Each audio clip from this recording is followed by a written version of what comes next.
오늘부터 세계관에 대한 시리즈 설교를 시작하고자 합니다. 모든 사람은 나름의 신념을 가지고 있습니다. 인생은 무엇이며 세상은 무엇인지, 세상의 문제는 무엇이며 그 해결책은 무엇인지에 대한 근본적인 신념을 가지고 있습니다. 이것을 가리켜 세계관, 영어로 월드뷰라고 부릅니다. 세상 만물은 개별적으로 각각 존재하는 것이 아니라 전체적으로 통일성 있게 존재합니다. 그 전체를 다스리는 하나의 질서가 있습니다. 이에 대한 답을 제공하는 것이 바로 세계관입니다. 세계관은 눈에 보이지 않습니다. 하지만 우리의 행동과 생각의 기초가 됩니다. 건축으로 비유하자면 세계관은 건물의 기초와 같습니다. 우리가 건축할 때 바로 건물을 세우지 않습니다. 땅을 파고 기초 공사를 합니다. 큰 건물일수록 기초 공사에 시간이 오래 걸릴 것입니다. 기초가 튼튼해야지 제대로 된 건물을 세울 수 있기 때문입니다. 마찬가지입니다. 우리 인생의 기초가 튼튼해야 합니다. 우리가 1년, 2년 일하는 것이 아니라 수십 년 동안 인생을 쌓아 올라가기 위해서는 그 기초가 튼튼해야 합니다. 우리가 생각하고 판단하는 그 모든 기초가 바로 세계관입니다. 다음에 도표를 보시면 쉽게 이해할 수 있습니다. 가장 바깥쪽에 있는 원은 행동입니다. 우리의 행동은 가치에 의해 결정됩니다. 가치는 무엇이 선하고 무엇이 중요한지 결정하는 기준입니다. 우리의 가치는 신념에 의해 결정됩니다. 신념은 무엇이 진리인가 하는 것입니다. 우리의 신념은 세계관에 의해 결정됩니다. 세계관은 무엇이 궁극적인 실제인가 하는 문제입니다. 도표에서 중심에 있는 것이 그 바깥에 있는 것을 결정합니다. 우리의 세계관이 신념을 결정하고 신념이 가치를 결정합니다. 그리고 우리의 가치가 행동을 결정합니다. 그러니까 결국 우리의 행동을 결정하는 것은 우리의 세계관입니다. 우리가 세상을 어떻게 바라보고 어떻게 인식하는지에 따라서 우리는 행동을 하게 됩니다. 그러니까 우리가 어떤 세계관을 가지고 있는지 돌아보는 것은 아주 중요한 일입니다. 세계관은 신념을 결정하고 신념은 가치를 결정합니다. 그리고 그 가치가 우리의 행동을 결정합니다. 바깥에 있는 우리 눈에 보이는 행동만 바꾸는 것에는 한계가 있습니다. 가장 중심에 있는 세계관이 변화될 때 그때 진정한 변화가 일어나게 됩니다. 오늘 본문은 사도 바울의 아테네 설교입니다. 그리스 철학의 중심지에서 바울이 복음을 증거하고 있습니다. 복음을 증거하는 것은 하나님의 구원을 선포하는 동시에 그것을 변증하는 것입니다. 하나님께서 인간에게 이성을 주셨기 때문에 성경의 진리는 합리적이고 논리적입니다. 성경은 아무것도 생각하지 말고 그냥 무조건 믿으라고 강요하지 않습니다. 성경에 있는 진리를 꼼꼼히 생각해보고 논리적으로 성찰해 보라고 권면합니다. 기독교 역사 초기부터 우리가 복음을 증거할 때 무조건 믿으라고 강요하지 않았고 하나씩 하나씩 논리적으로 설명했습니다. 이것을 가리켜 기독교 변증, 영어로 apologetics라고 합니다. 20세기 최고의 기독교 변증가는 C.S. 루이스였고 21세기에는 팀 켈러 목사님이 아주 훌륭한 변증가이셨습니다. 바울의 아테네 설교는 매우 변증적인 설교였습니다. 그는 예수님의 십자가에서 설교를 시작하지 않고 온 우주의 기원으로부터 설교를 시작했습니다. 사도행전 17장 24절 25절 함께 읽겠습니다. 우주와 그 가운데 있는 만물을 지으신 하나님께서는 천지의 주제시니 손으로 지은 전에 계시지 아니하시고 또 무엇이 부족한 것처럼 사람의 손으로 섬김을 받으시는 것이 아니니 이는 만민에게 생명과 호흡과 만물을 친히 주시는 이심이라. 아멘. 바울이 예수님의 십자가를 말하기 이전에 하나님의 창조를 먼저 언급하고 있습니다. 우주를 창조하시고 모든 인간에게 생명을 주신 분이 하나님이시다라고 선포하고 있습니다. 영국의 신학자 레슬리 뉴비기는 중요한 질문을 한 가지 했습니다. 인간의 삶을 어떻게 이해하느냐는 인간의 이야기를 어떻게 이해하느냐에 달려 있다. 우리의 삶을 설명해주는 참된 이야기는 무엇일까라고 질문했습니다. 인생의 의미를 부여하는 것은 우리 인생이 속한 거대한 이야기, 철학적인 용어로 메타 내러티브라고 합니다. 어떤 사건의 의미를 이해하기 위해서는 우리는 그 사건이 속한 큰 이야기를 이해해야 합니다. 예를 들어서 비가 온다라는 것만으로는 그 사건의 의미를 알 수가 없습니다. 오랫동안 기다려왔던 소풍날 비가 온다면 그것은 슬픈 일이겠죠. 하지만 가뭄에 시달리는 아프리카에 비가 온다면 그것은 기쁜 일입니다. 3년 6개월 동안 비가 없었던 이스라엘에 비가 온다면 그것은 하나님의 능력을 나타내는 일입니다.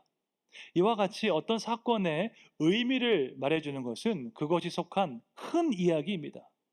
우리 인생이 속한 그 거대한 이야기를 알아야지 우리가 인생의 의미를 알 수 있습니다.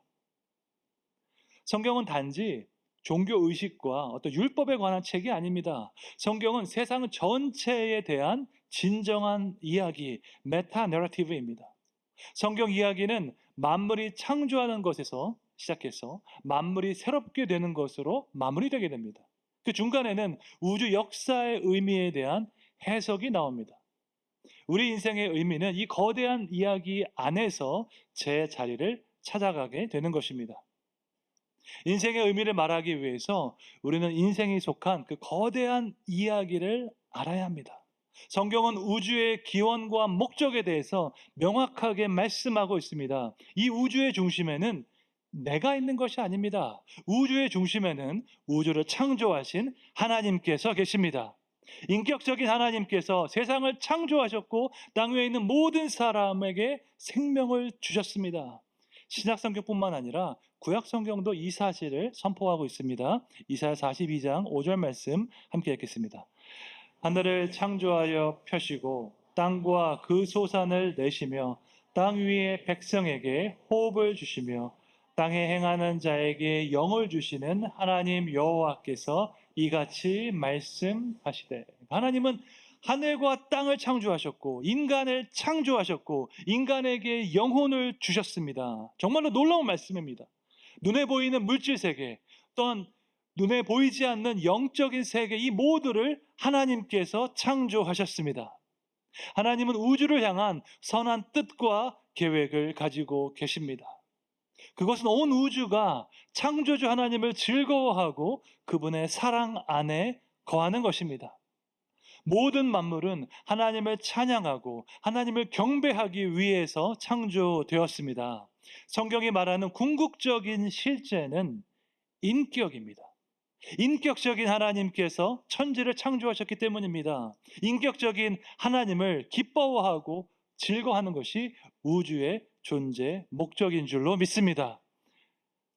우주의 기원을 설명한 바울은 이제 인류의 기원에 대해서도 말하고 있습니다. 하나님께서 모든 인류를 창조하셨는데 한 혈통으로 만드셨다고 선포합니다. 본문 26절 말씀 함께 읽겠습니다. 인류의 모든 족속을 한 혈통으로 만드사 온 땅에 살게 하시고 그들의 연대를 정하시며 거주의 경일기를 한정하셨으니. 아멘. 한글 성경에는 한 혈통으로라고 되어 있는데 영어 성경을 보면 from one man이라고 되어 있습니다. 인류는 한 사람으로부터 만들어졌다는 것입니다.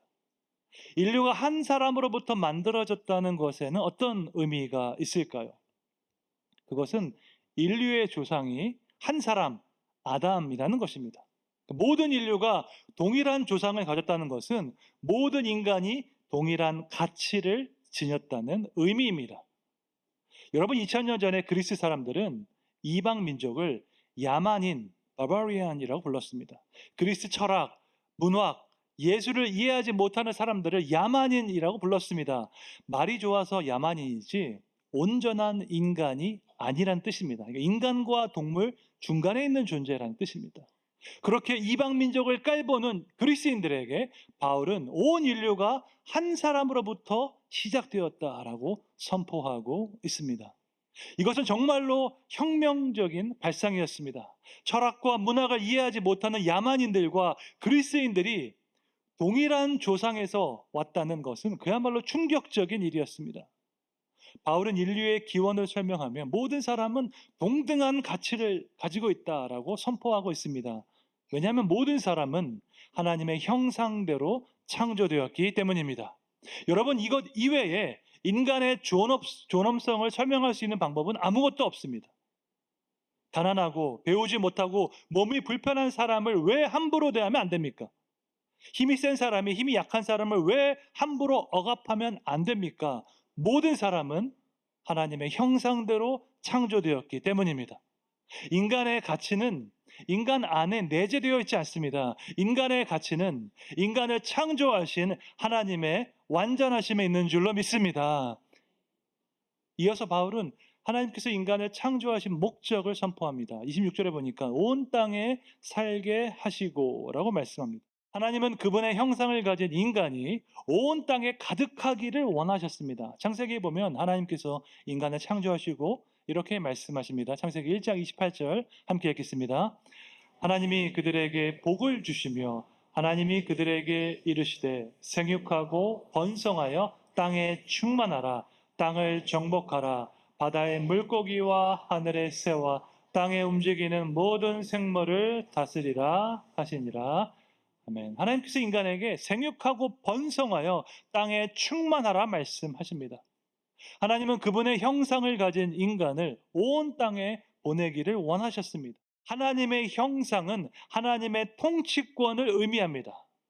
하나님은 그분의 형상을 가진 인간을 온 땅에 살게 하셨습니다. 이 말은 온 땅이 하나님의 통치 가운데 있음을 나타내기 원하셨다 하는 의미입니다. 누구를 통해서 이 일을 행하기 원하셨습니까? 하나님의 형상을 가진 인간을 통해서 이 일을 행하기 원하셨습니다. 그러므로 인간은 이 세상에서 아주 특별한 위치 가운데 있습니다. 여러분, 온 우주에는 두 가지밖에 없습니다. 창조주 아니면 피조물, 둘 중에 하나입니다. 그렇죠? 세상에 존재하는 모든 것은 창조주 아니면 피조물입니다. 그런데 여기에 한 가지 예외가 있습니다. 바로 인간입니다. 하나님께서 인간을 만드셨기 때문에 기본적으로 인간은 피조물이 맞습니다. 그런데 인간은 모든 피조물 중에서 유일하게 하나님의 형상을 가진 존재입니다. 하나님은 인간에게 모든 피조물을 다스리는 권세를 주셨습니다. 더 나아가서 십자가의 은혜로 인간은 하나님의 자녀가 되었습니다. 그러므로 인간은 다른 모든 피조물과 구별되는 매우 특별한 존재입니다. 인간은 단순한 피조물이 아닙니다. 인간은 동물 중에 하나가 아닙니다. 인간은 모든 피조물을 다스리는 권세를 받았습니다. 다시 말해서 인간은 하나님의 통치를 대리하는 대리인입니다. 인간은 하나님의 뜻대로 세상을 관리하는 하나님의 청지기입니다. 이것을 깨달을 때 우리는 인간의 역할과 본성을 이해할 수 있습니다. 인간의 정확한 위치를 이해하고 우리에게 주어진 사명을 감당하되 왕 대신 하나님을 예배하는 여러분 되시기를 주님의 이름으로 축원합니다. 마지막으로 바울은 자연과 역사 가운데 하나님의 뜻이 나타난다고 선포하고 있습니다.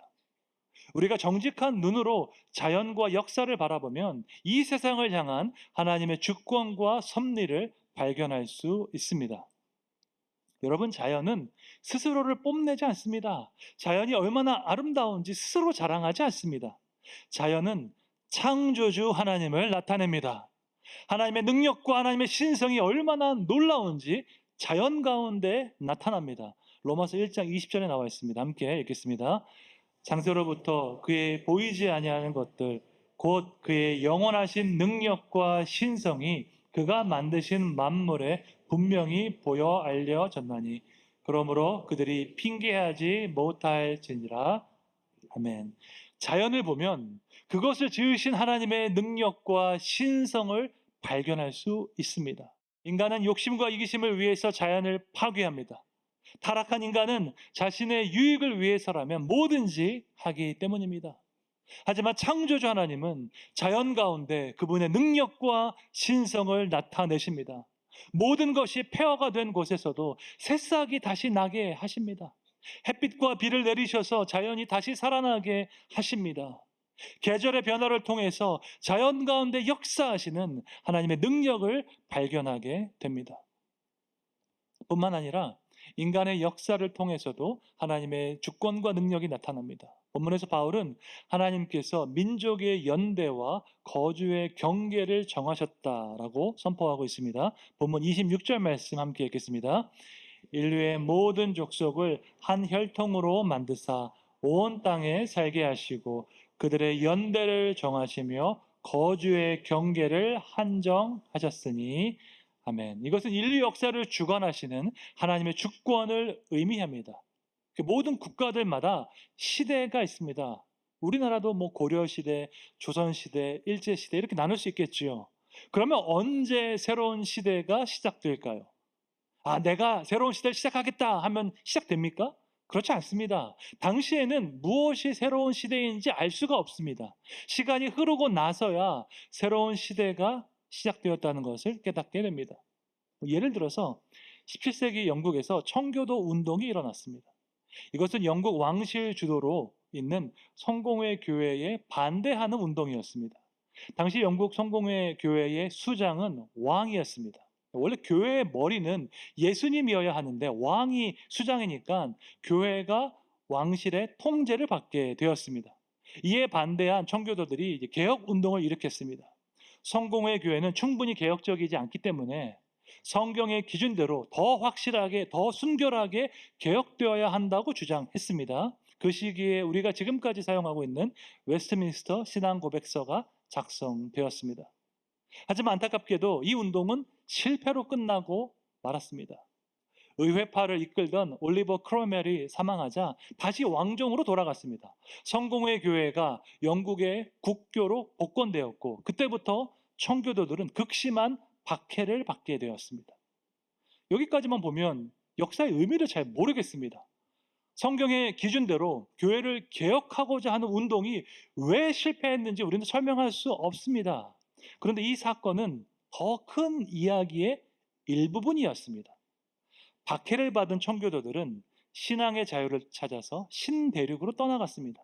그리고 인류 역사상 최초로 민주주의 가치에 근거한 국가를 설립했습니다. 그 나라가 바로 미국이었습니다. 대부분의 국가는 동일한 인종, 동일한 문화, 동일한 전통을 가지고 있습니다. 중국에는 한족, 한국에는 한민족이 살고 있습니다. 그렇게 오랫동안 살던 사람들이 모여서 나라를 이루게 됩니다. 하지만 미국은 이전에는 존재하지 않았던 나라였습니다. 새로운 국가를 세우기 위해서는 핵심 가치가 필요합니다. 미국의 핵심 가치는 독립선언서에 잘 나타나 있습니다.